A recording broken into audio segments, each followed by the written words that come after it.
Question number 5 है। इसमें ये क्या कह रहा है कि condition for 3 line to be congruent. यहाँ पे 3 लाइन कॉन्ग्रुएंट है, तो हमें ये बताना है कि वो कोलिनियर भी होगी। यानी कि हमें 3 लाइन गिवन है, ये कॉन्ग्रुएंट है। तो पहले तो मैं तुम्हें ये समझा देता हूँ कि ये तीनों लाइन, किन्हीं भी 3 लाइन के कॉन्ग्रुएंट होने की क्या कंडीशन है। क्वेश्चन में क्या कहता है, अगर ये 3 लाइन कॉन्ग्रुएंट है, क्या है ये तीनों लाइन कॉन्ग्रुएंट है, तीनों लाइन, तो हमें ये बताना है कि 3 point A1 B1 A2 B2 और A3 B3 ये कोलिनियर होंगे। क्या होंगे? कोलिनियर। इतनी बात समझ में आ गई। 3 लाइन्स की बात कर रहा है, 3 लाइन अगर कॉन्ग्रुएंट है तो हमें ये बताना है कि A1 B1 A2 B2 और A3 B3 ये तीनों पॉइंट कोलिनियर होंगे। क्या होंगे? कोलिनियर। ठीक है, तो मैं बता देता हूँ, अगर 3 लाइन ऐसे गिवन लाइंस को कॉन्ग्रुएंट होती है तो इसका मतलब, वैसे तो कॉन्ग्रुएंट का मतलब होता है तीनों की तीनों एक सिंगल पॉइंट से पास हो रही है। तीनों की तीनों क्या हो रही है? एक सिंगल पॉइंट से पास हो रही है, पास। यानी कि भैया एक लाइन अगर ऐसे जा रही है, एक लाइन ऐसे जा रही है, एक लाइन क्या जा रही है? ऐसे जा रही है, तो तीनों की तीनों एक सिंगल पॉइंट से पास हो रही है। ठीक है ना? तीनों की तीनों क्या हो रही है? सिंगल पॉइंट से पास हो रही है। तो ये होती है कंडीशन कि तीनों के कोफिशिएंट का जो डिटर्मिनेंट होगा ना वो 0 होगा। ये कॉन्ग्रुएंट की कंडीशन होती है। तीनों के डिटर्मिनेंट देखिए A1 A2 A3 A1 A2 A3 B1 B2 B3 B1 B2 B3 और 1 1 1 1 1 1। ये कंडीशन होती है किसकी? कॉन्ग्रुएंट की, कि डिटर्मिनेंट 0 होगा। अब रही बात इन तीनों के कोलिनियर दिखाने की, तो अगर तीनों पॉइंट, 3 पॉइंट की बात हो रही है, तीनों पॉइंट कोलिनियर है, ये दिखाना है मुझे। तो कोलिनियर के लिए क्या कर सकता हूँ मैं? 3 पॉइंट से तो ट्रायंगल बनती है, ये 3 पॉइंट से क्या बनेगी? ट्रायंगल। अगर किन्हीं 3 पॉइंट से ट्रायंगल बनती है, और मैं ये दिखा देता हूँ कि जो इनसे, इन तीनों से ट्रायंगल बनी है, इन तीनों से जो ट्रायंगल बनी है उसका एरिया तो 0 है। उसका एरिया क्या है? 0। अगर इन तीनों पॉइंटों से ट्रायंगल बनी और मैं ये दिखा दूँ उस ट्रायंगल के एरिया 0, इसका मतलब तीनों के तीनों पॉइंट अलग अलग है ही नहीं, वो तीनों के तीनों पॉइंट एक ही लाइन पे आ रहे हैं, तभी वो जो ट्रायंगल बनी है उसका कोई एरिया नहीं आ पाया। जब भी जो ट्रायंगल बनी है उसका कोई एरिया नहीं आ पाया। तो मैं इतना कर सकता हूँ कि area of the triangle by these 3 point वो 0 आएगा। और एरिया ऑफ द ट्रायंगल का फॉर्मूला होता है half of A1 B1 A2 B2 A3 B3 1 1 1। ये अभी इक्वल टू 0 को मत देखो, ये होता है एरिया ऑफ द ट्रायंगल का फॉर्मूला। लेकिन ये तो हमें ऊपर से पता चल रहा है कि 0 है, तो ये तो भैया 0 है, तो हाफ इनटू दिस, ये तो 0 आएगा। इसका मतलब 0 आया, मतलब इन तीनों से जो ट्रायंगल फॉर्म हो रही है उसका एरिया 0 है। इसका मतलब तीनों के तीनों पॉइंट क्या हो गए? कोलिनियर।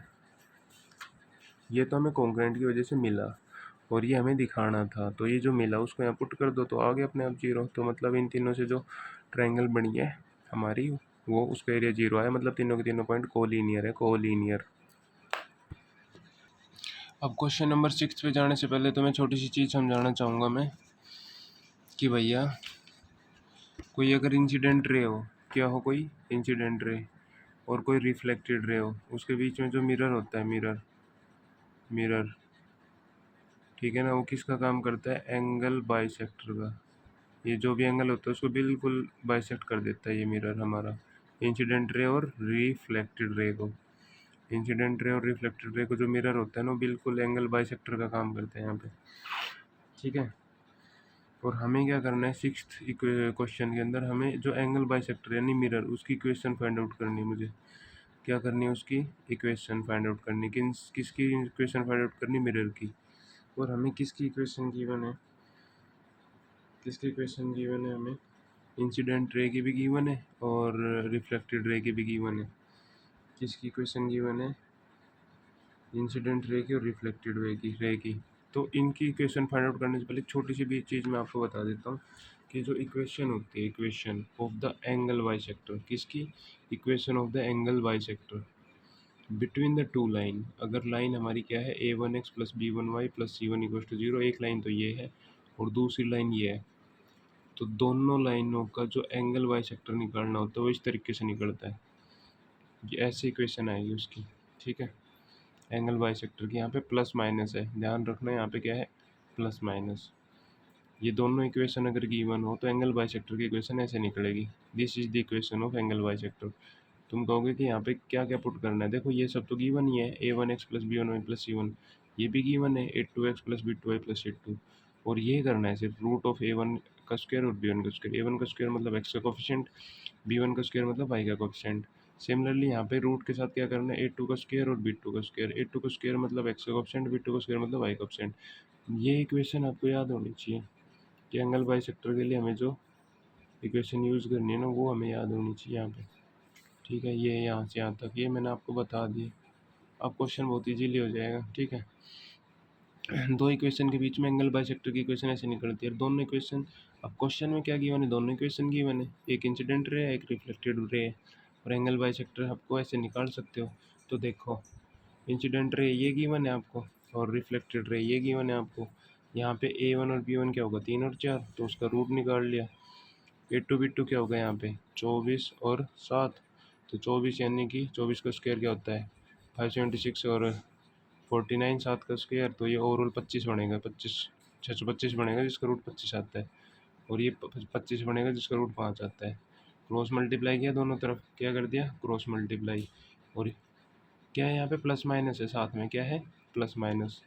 तो मैं क्या करूँगा, एक बार प्लस ले लूँगा एक बार माइनस, तो प्लस लेने से ये इक्वेशन आ जाएगी। दो इक्वेशन बनी थी यहाँ पे मिरर की, और माइनस माइनस लेने से ये इक्वेशन बन जाएगी, ये वाली। केस बिल्कुल साफ है, आपके सामने क्लियर है। जब दो इक्वेशन गिवन है, इंसिडेंट रहेगी और रिफ्लेक्टेड रहेगी, तो हमें क्या करनी है, एंगल बाइसेक्टर की इक्वेशन निकालनी है, जो हमेशा ये होती है, ये रिजल्ट होता है, ये आपको याद रखना पड़ेगा। This is the direct result. Geometry में बहुत सारे रिजल्ट हैं जो आपको याद रखने पड़ेंगे, एक एक रिजल्ट की डेप्थ में नहीं जा सकते, बट आपको ये रिजल्ट्स याद रखने हैं बस। लिख लेना, रफ फेयर नोटबुक में कहीं ना कहीं लिख लेना, इस चीज़ को भूल जाओगे नहीं तो। ठीक है, और कॉन्करेंट की कंडीशन भी लिख लेना, और कोलिनियर की कंडीशन भी लिख लेना, बाद में कहते फिरोगे कि याद नहीं है।